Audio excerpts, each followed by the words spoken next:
الحمد للہ رب العالمین والعاقبۃ للمتقین والصلاة والسلام علی سید الانبیاء والمرسلین وعلی آلہ وصحبہ ومن دعا بدعوتہم الی یوم الدین، اما بعد۔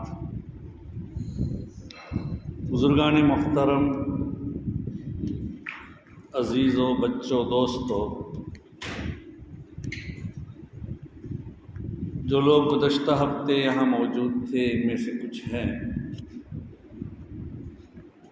ان کو معلوم ہے کہ گزشتہ ہفتے جو بات ہوئی تھی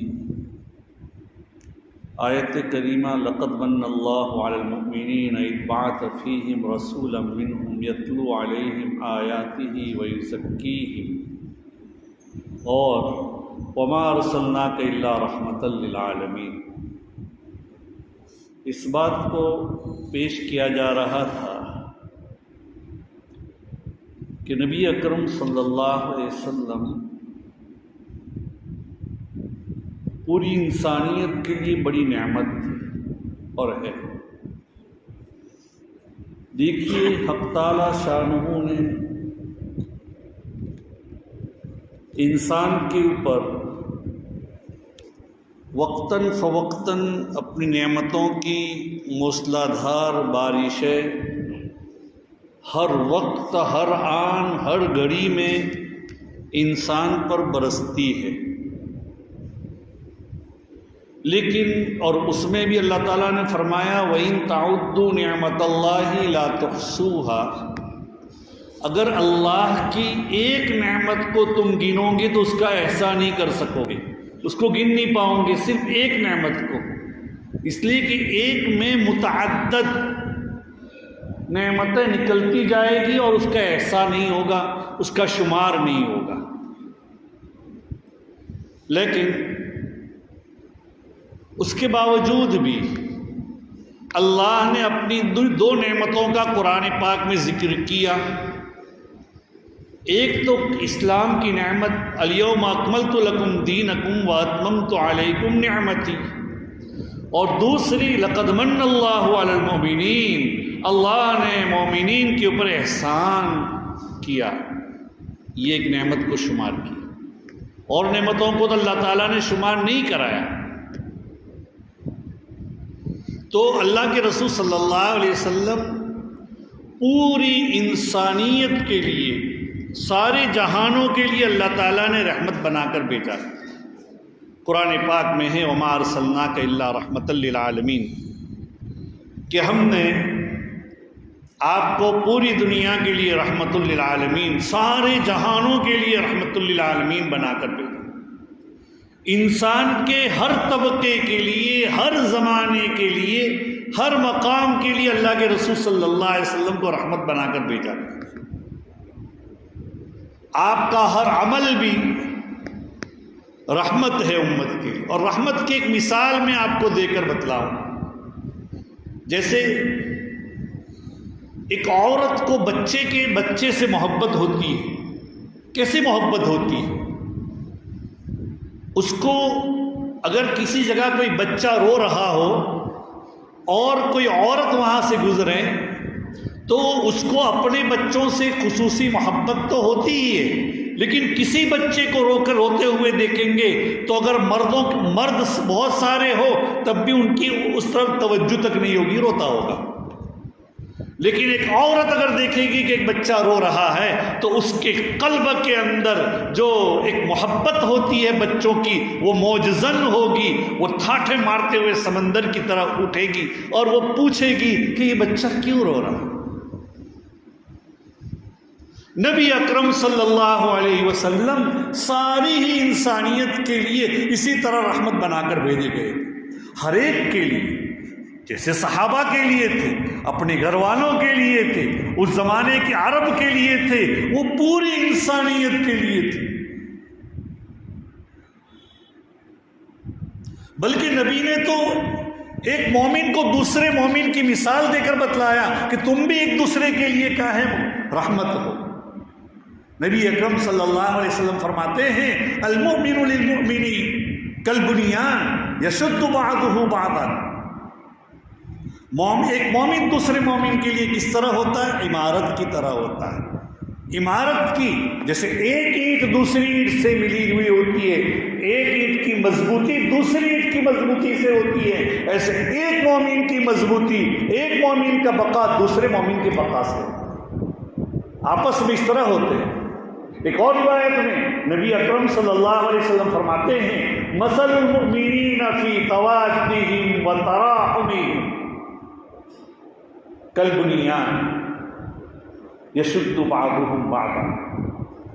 مومنین آپس میں محبت کرنے میں، ایک دوسرے کے اوپر رحم کرنے میں ایسے جیسے کہ عمارت. یہ مثل المؤمنین فی توادہم و تراحمہم کجسد واحد، ایک بدن کی طرح ہے، بدن ایک بدن کی طرح ہے. اور حدیث میں آگے لفظ ہے کہ اگر بدن کے ایک حصے میں تکلیف ہو جائے سارا بدن بےکل ہو جاتا ہے، بے چین ہو جاتا ہے. درد سر ہو جائے تو فوراً پریشان ہو جاتا ہے. کانٹا اگر پیر میں چبھ جائے اس کا اثر فوراً قلب و دماغ کے اوپر ہوتا ہے. اگر یہاں انگلی کے اوپر کوئی چیز لگ گئی، جیسے کہ مثلا مثال کے طور پر دروازے میں انگلی آ گئی، سارا بدن بے چین ہو جاتا. ایسے دنیا کے اندر جو مومن ایک دوسرے کے آپس میں رہتے ہیں، آپس میں رحم اور ایک دوسرے کے اندر محبت کرنے میں ایسے ہوتے ہیں.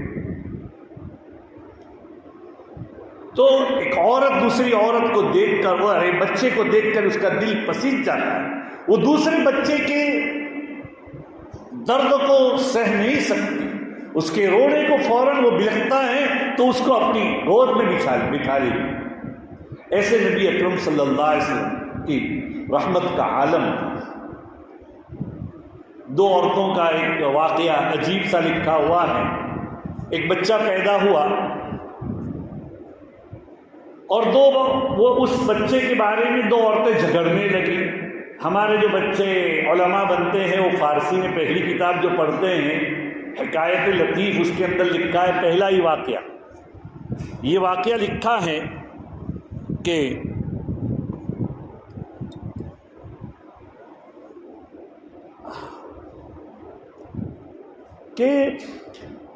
کیا بات ہے بھائی،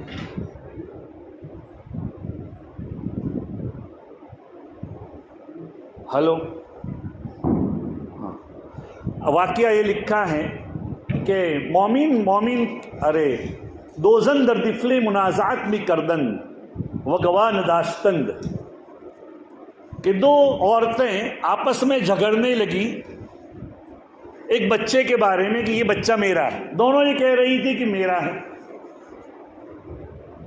ان کے پاس کوئی گواہ تو تھا نہیں کہ یہ بچہ کس کا ہے. ہر دو پیشے قاضی رفتن، دونوں قاضی کے پاس گئی اور قاضی کے سامنے یہ کہنے لگی کہ یہ بچہ میرا ہے. قاضی نے دونوں سے گواہ طلب کیے، کسی نے بھی گواہ پیش نہیں کیے. قاضی نے کہا چلو ٹھیک ہے، جلاد کو بلایا، تلوار لے کر آ جاؤ.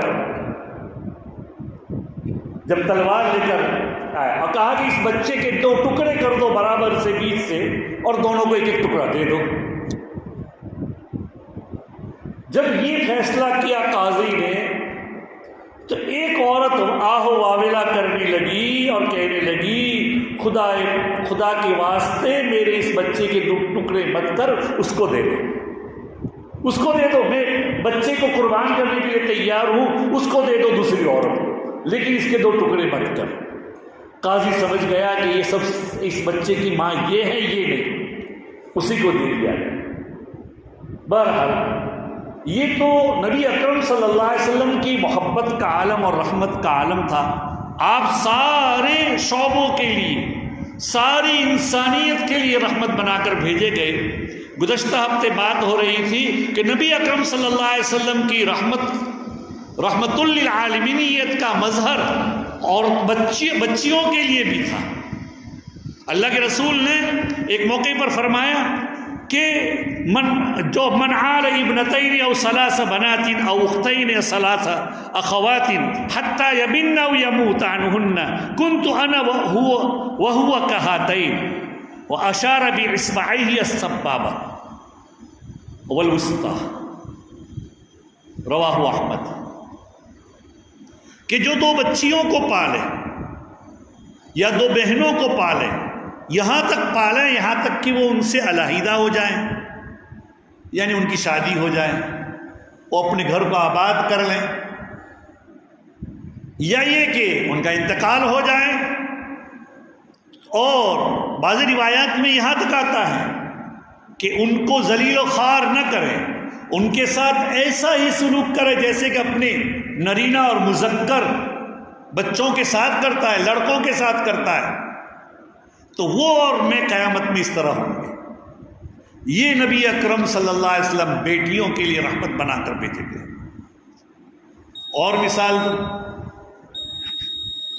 زمانے جاہلیت میں ہوتا یہ تھا کہ اگر کسی آدمی کا انتقال ہو جاتا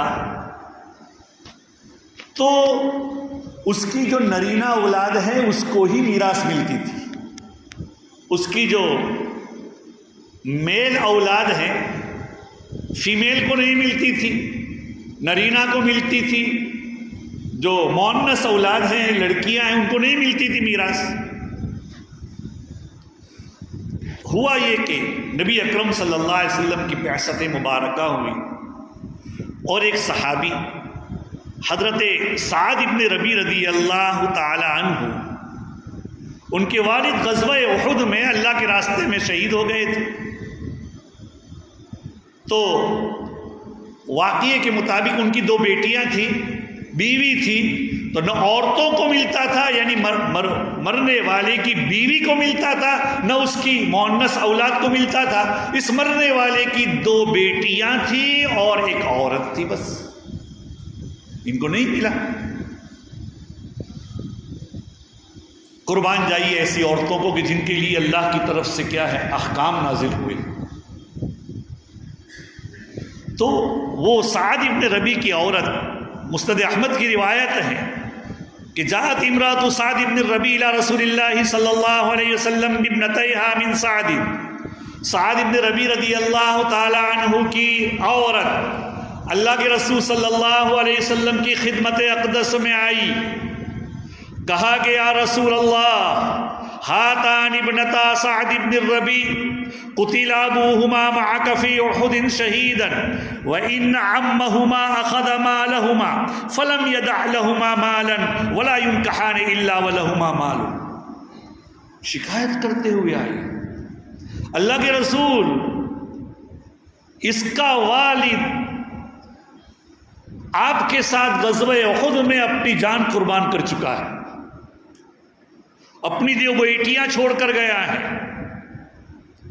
اور اس کے جو چچا ہیں ان دو بیٹیوں کے، یعنی مرنے والے کا بھائی، اس نے اس کی ملکت کو لے لی ہے، جو مال ان دونوں بچیوں کا ہے، ان کے لیے کوئی مال چھوڑا نہیں ہے، حالانکہ شادی کرنے کے لیے بھی تو مال کی ضرورت ہے، تو ان کی شادی بھی نہیں ہو سکتی مال کے بغیر۔ قال، راوی حضرت جابر بن عبداللہ فرماتے ہیں کہ اللہ کے رسول صلی اللہ علیہ وسلم نے فرمایا فقال یقضی اللہ فی ذلک، اللہ تعالیٰ تمہارے سلسلے میں آیت نازل کرے گا، احکام نازل کرے گا۔ قال فنزلت آیت المیراث، آیت میراث یعنی یوصیکم اللہ فی اولادکم، سورہ نساء کی دوسرا رکوع، یہ پوری آیت ان کے بارے میں نازل ہوئی۔ اللہ کے رسول صلی اللہ علیہ وسلم نے ان کو بلایا، ان کے چچا کو، اور جو اس کا حکم ہے کہ بھئی بیٹیوں کو کتنا ملے گا، جو لوگ میراث کے احکام جانتے ہو جانتے ہیں کہ بیٹیوں کو کتنا ملتا ہے۔ اگر آدمی کی دو بیٹیاں یا دو سے زائد بیٹیاں ہوں اور بیٹے نہ ہو تو شریعت میں مرنے والے کی 2/3 یعنی 2/3 66.66% دو بیٹیوں کو یا اس سے زائد بیٹیوں کو ملے گا۔ تو ان کو 2 ثلث دے دو، اور 1/8واں حصہ ان کی بیوی کو دلوایا،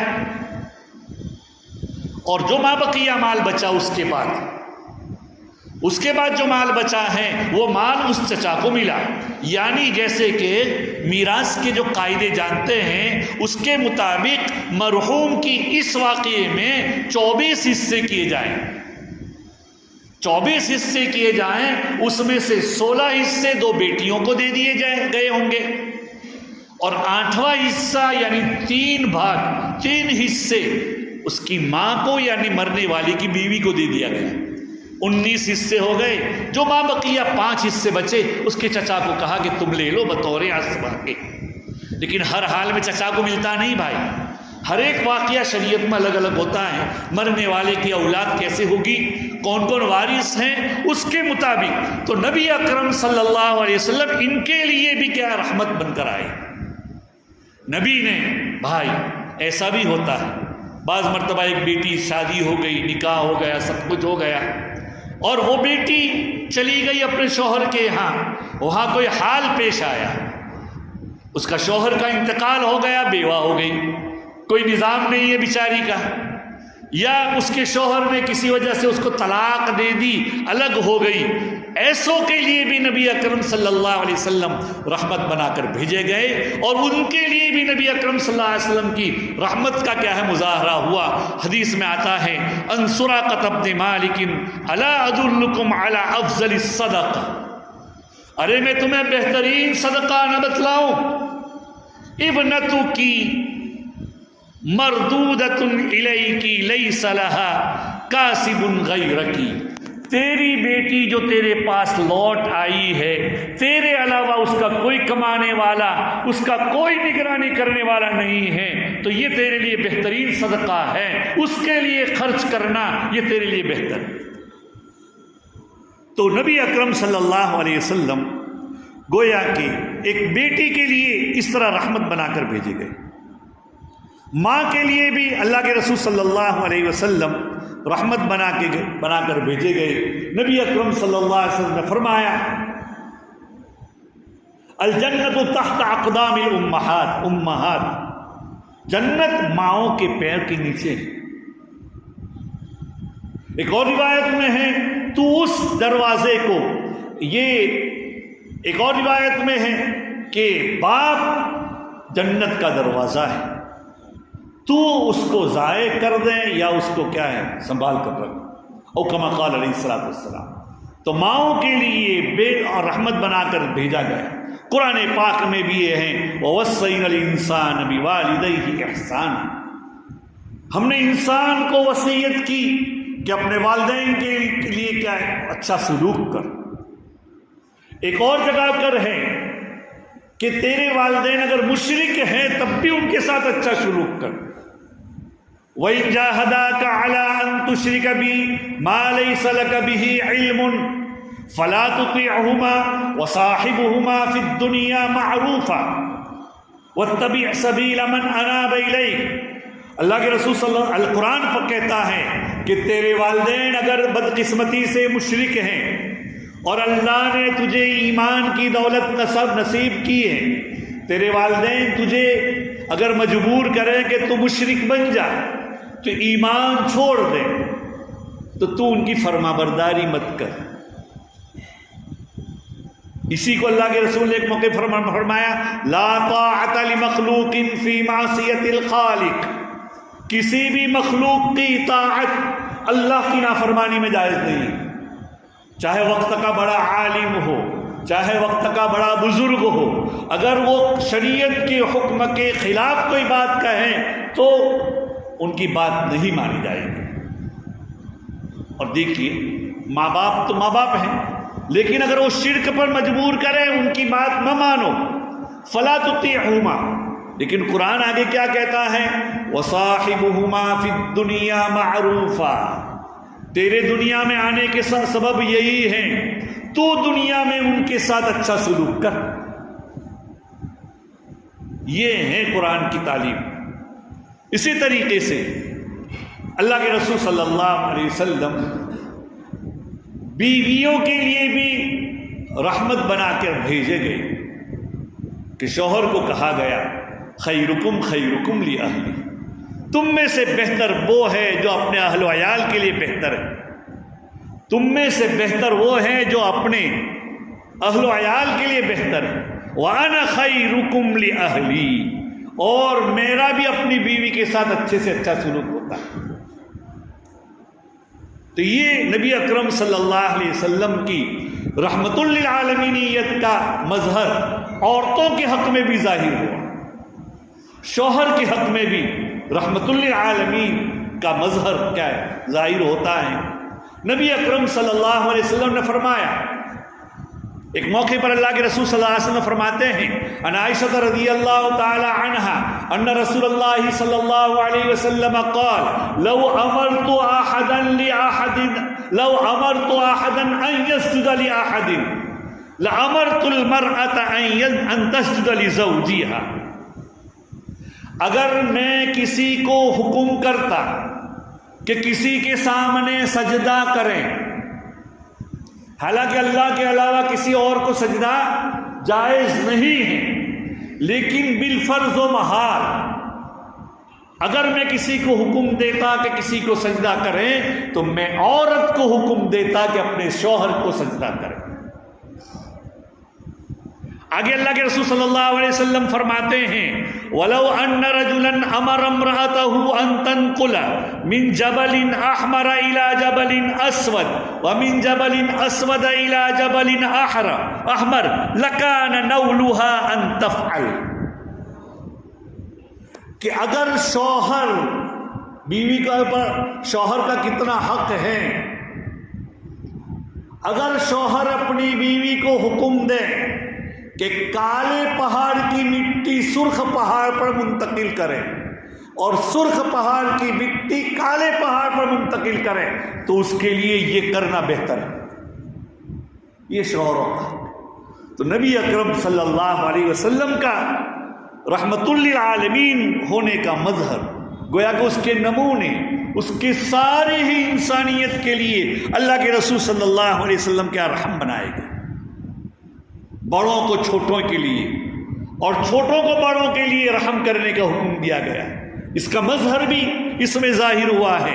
ایک روایت میں ہے ابن ابو داؤد شریف کی عن عبداللہ ابن عمرو یروی قال ابن السرح عن النبی صلی اللہ علیہ وسلم قال من لم يرحم صغیرنا ويعرف حق کبیرنا فلیس منا، نبی اکرم صلی اللہ علیہ وسلم فرماتے ہیں جو ہمارے چھوٹوں کے اوپر رحم نہ کرے، بڑوں کے حق کو نہ پہچانے، وہ ہم میں سے نہیں، فلیس منا۔ یہ نبی اکرم صلی اللہ علیہ وسلم گویا کہ اللہ کے رسول صلی اللہ علیہ وسلم ساری ہی انسانیت کے لیے کیا بنائے گئے تھے؟ رحمت للعالمین بنائے گئے۔ علماء کے لیے بھی اللہ کے رسول صلی اللہ علیہ وسلم رحمت بنا کر بھیجے گئے۔ آپ صلی اللہ علیہ وسلم کا ان کے امت کو کہا گیا العلماء ورثۃ الانبیاء، علماء یہ انبیاء کے وارث ہیں۔ ابو داؤد شریف کی روایت ہے علماء یہ انبیاء علیہ الصلوۃ والسلام کے وارث ہیں، اور جو کسی کا وارث ہوتا ہے اس کی قدر کی جائے۔ بادشاہ زادہ، بادشاہ کا اگر بیٹا ہے، اگر اس کے ساتھ کوئی بدتمیزی کرے تو بادشاہ کی کیا ہوتی ہے؟ اس کی اہانت سمجھی جاتی ہے، اس کے ساتھ کیا ہے یہ سمجھا جاتا ہے کہ اس کے ساتھ ذلت اور تحقیر کا معاملہ کیا گیا ہے۔ اگر کسی عالم کے ساتھ اس طرح کیا گیا کہ اس کی بے حرمتی کی گئی، یہ نہ دیکھا جائے اس کا عمل کیا ہے، یہ دیکھا جائے کہ اس کی نسبت کیا ہے۔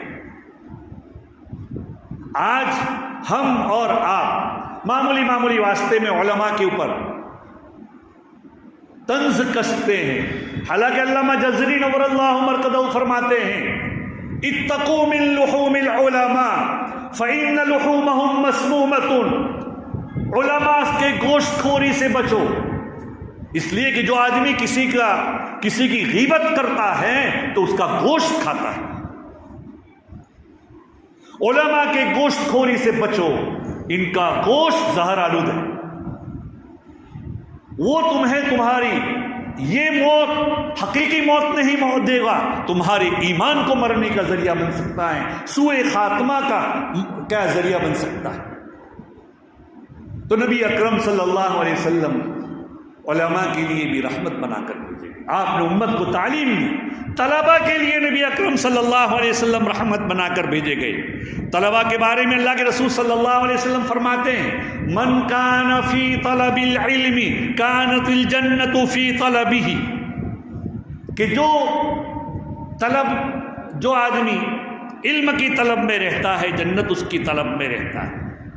ومن کانت فی طلب المعصیۃ کانت النار فی طلبہ، اور جو آدمی معصیت کی طلب میں رہتا ہے، موقع تلاش کرتا ہے کہ مجھے گناہ کا موقع مل جائے، تو پھر جہنم اس کی کیا ہے، طلبگار ہوتی ہے۔ بہرحال یہ اللہ کے رسول صلی اللہ علیہ وسلم اسی طریقے سے نبی اکرم صلی اللہ علیہ وسلم نے فرمایا طلباء کے بارے میں کہ طلباء کون ہوتے۔ ایک موقع پر حضرت ابو الدرداء رضی اللہ تعالیٰ عنہ نے فرمایا، سمعت رسول اللہ صلی اللہ علیہ وسلم یقول من سلک طریقا یطلب فیہ علما سلک اللہ بہ طریقا من طرق الجنہ، کہ جو آدمی علم طلب کرنے کے لیے نکلا اللہ اس کو جنت کے راستے پر چلائے گا۔ اور آگے ہیں وَإِنَّ الْمَلَائِكَةَ لَتَضَعُ أَجْنِحَتَهَا رِضًا لِطَالِبِ الْعِلْمِ، ملائکہ یعنی فرشتے اپنے پروں کو بچھاتے ہیں طالب علم کی جو طلب کر رہا ہے اس کی خوشنودی کی حاصل کرنے کی خوشنودی کی وجہ سے۔ اسی لیے ایک دہریہ قسم کا آدمی تھا، اس کو یہ روایت پہنچی تو جہاں سے طلباء گزرتے تھے مکتب کے یا ایسے بچے، اس راستے میں کھڑے ہو گیا وہ اور کہنے لگا کہ یہاں تو فرشتے پر بچھاتے ہیں تو میں ان کے پروں کو اپنے پیر سے روندوں، دیکھو تو صحیح کیا ہوتا ہے۔ اللہ نے اس کے پیروں میں دمک لگا دی، فوراً اس کے کیا ہے پیر سوکھ گئے اور وہ یہ ہو گئے۔ حقیقت میں اللہ تعالیٰ کیا ہے، وہ تو نظر جن کو آتا ہے ان کو آتا ہے، اللہ ان کے لیے بچھائے۔ اور آگے اللہ کے رسول صلی اللہ علیہ وسلم فرماتے ہیں وَإِنَّ الْعَالِمَ لَيَسْتَغْفِرُ لَهُ مَنْ فِي السَّمَاوَاتِ وَمَنْ فِي الْأَرْضِ، عالم کے لیے وہ ساری مخلوق اس کے لیے دعائیں کرتی ہے جو آسمانوں میں ہے جو زمین میں، حتی الحیتان فی البحر، یہاں تک کہ مچھلیاں بھی سمندر میں۔ تو یہ علماء کے لیے بھی اللہ کے رسول صلی اللہ علیہ وسلم طلباء کے لیے، شوہر کے لیے، باپ کے لیے، بیٹے کے لیے، بیٹیوں کے لیے یہ ساری مثالیں ہیں کہ نبی اکرم صلی اللہ علیہ وسلم رحمت بنا کر بھیجے گئے۔ جاہلیت سے پہلے کے واقعات دیکھ لی، اللہ کے رسول صلی اللہ علیہ وسلم بیویوں کے لیے بھی رحمت بنا کر بھیجے گئے۔ جاہلیت کے زمانے میں کیا تھا، بیوی کو ایک لونڈی کی طرح رکھا جاتا تھا، اس کا کوئی حقوق ادا نہیں کرتے، لیکن اللہ کے رسول صلی اللہ علیہ وسلم نے فرما دیا خیرکم خیرکم لأہلہ۔ بہرحال یہ متعدد باتیں تھیں، نبی اکرم صلی اللہ علیہ وسلم کے رحمت للعالمین ہونے کا مظہر میں بتلائیں، اور بھی انشاءاللہ کچھ باتیں ہیں، اللہ تعالیٰ نے اگر موقع دیا آئندہ ہفتے اس کو پھر دوبارہ بیان کیا جائے گا اور انشاءاللہ اس کو پیش کر کے ختم کر دیا جائے گا۔ اللہ تعالی ہمیں بھی دنیا کے لیے پیشوا اور رہبر اور رحمت بنائیں، اور اللہ تعالی ہمارے اہل و عیال اور ہمارے بچوں کی بھی بہترین تربیت فرمائیں۔ وآخر دعوانا الحمدللہ رب العالمین۔ سبحان اللہ بحمدہ، سبحانک اللہ۔